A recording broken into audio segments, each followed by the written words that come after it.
এর বাইরেও একটা পয়েন্ট আছে। আপনারা জানেন আজকে TV9-এর সাংবাদিক এবং ফটোগ্রাফাররা আক্রান্ত হয়েছেন, শান্তিপূর্ণ আন্দোলনকারী শিক্ষকরা আক্রান্ত হয়েছেন।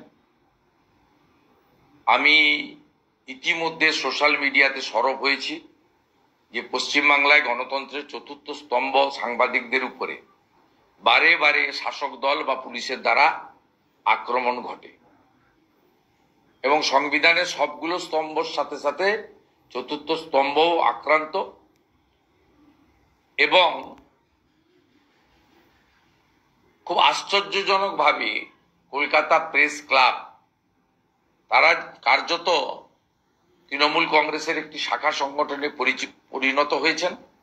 তারা সাংবাদিকদের ক্ষেত্রে কোনো রকম সোচ্চার প্রতিবাদ, আন্দোলন, সরকার বা পুলিশের উপর চাপ সৃষ্টি করা বা সাংবাদিক বন্ধুদের পাশে দাঁড়ানোর কোনো কাজ তারা করেন না।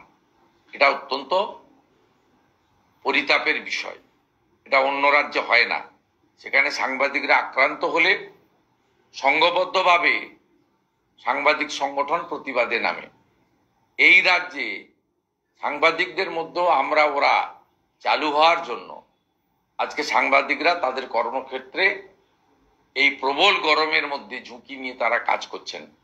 তাদের প্রতিও এই ধরনের আক্রমণ হচ্ছে এবং তৃণমূল কংগ্রেসের পরিচিত নেতা দাঁড়িয়ে থেকে আস্ফালন এবং হুমকির মাধ্যমে এই কাজ করছেন। আজকে বিকাশ ভবনের সামনে যে ঘটনা ঘটেছে, এই ঘটনায় সব্যসাচী দত্ত, যাকে মমতা বন্দ্যোপাধ্যায় বিশ্বাস করেন না, বিশ্বাস না করারও কারণ রয়েছে। মমতা বন্দ্যোপাধ্যায় ওনার থেকে অনেক বেশি সুজিত বসু বা কৃষ্ণা চক্রবর্তীদের বিশ্বাস করেন।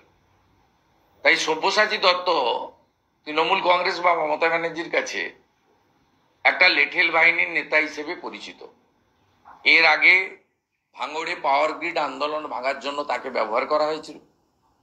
তাকে কামদুনিতে যখন ছাত্রী ধর্ষিত হয়ে খুন হন, তখনও মৌসুমী কোয়াল, টুম্পা কোয়ালদের আন্দোলন ভাঙার জন্য খিচুড়ি রান্না করতে সব্যসাচী দত্তকে আপনারা দেখেছেন। আজকে সব্যসাচী দত্ত কার্যত মমতা বন্দ্যোপাধ্যায়ের নির্দেশে বা তার কাছে নাম্বার বাড়ানোর জন্য 8-9 মাস পরে বিধানসভার ভোট, বিধাননগরে সুজিত বোস আছে, রাজারহাট নিউ টাউনে তাপস চ্যাটার্জি আছে, রাজারহাট গোপালপুরে অদিতি মুন্সি আছে। উনি কোথায় ঢুকবেন? ঢুকার জায়গা নেই। তাই তিনি তার পরিচিত গুন্ডা, এরা কেউ তার ওয়ার্ডের লোক নয়, নিউ টাউন থেকে ভাড়া করে নিয়ে এসে শিক্ষকদের উপরে, শান্তিপূর্ণ আন্দোলনের উপরে বেপরোয়া আক্রমণ করেছে। কোনো শিক্ষকের পা ভেঙেছে, কারো আঙ্গুল ভেঙেছে। তারা যেহেতু অরাজনৈতিক আন্দোলন করছেন, রাজনীতির প্রবেশ চান না। আমরা আফটার অল রাজনীতির লোক, তাই সরাসরি ফিজিক্যালি সেখানে গিয়ে সাপোর্ট দেওয়ার আমাদের ইচ্ছা থাকলেও সুযোগ নেই বা আমরা চাইও না, যেহেতু তারা অরাজনৈতিকভাবে আন্দোলন করতে চান। একটু আগেও তারা বলেছেন যে আমরা অরাজনৈতিকভাবে আন্দোলন করতে চাই। আমি এই শিক্ষকদের উপরে পুলিশের সামনে, কয়েকশো পুলিশের সামনে মমতা বন্দ্যোপাধ্যায়ের নির্দেশে সব্যসাচী দত্ত তার বিধানসভার টিকিট পাকা করার জন্য লেঠেল বাহিনীকে দিয়ে যেভাবে ভাঙড়ের পাওয়ার গ্রিড, কামদুনির পরে আবার তৃতীয়বার যোগ্য শিক্ষকদের উপরে, শিক্ষাকর্মীদের উপরে বর্বরচিত আক্রমণ করেছেন, তার নিন্দা করছি। এবং শিক্ষক সমাজ, আন্দোলনকারীরা যে কোনো ধরনের সাহায্য চাইলে, সহযোগিতা চাইলে ভারতীয় জনতা পার্টিও আছে।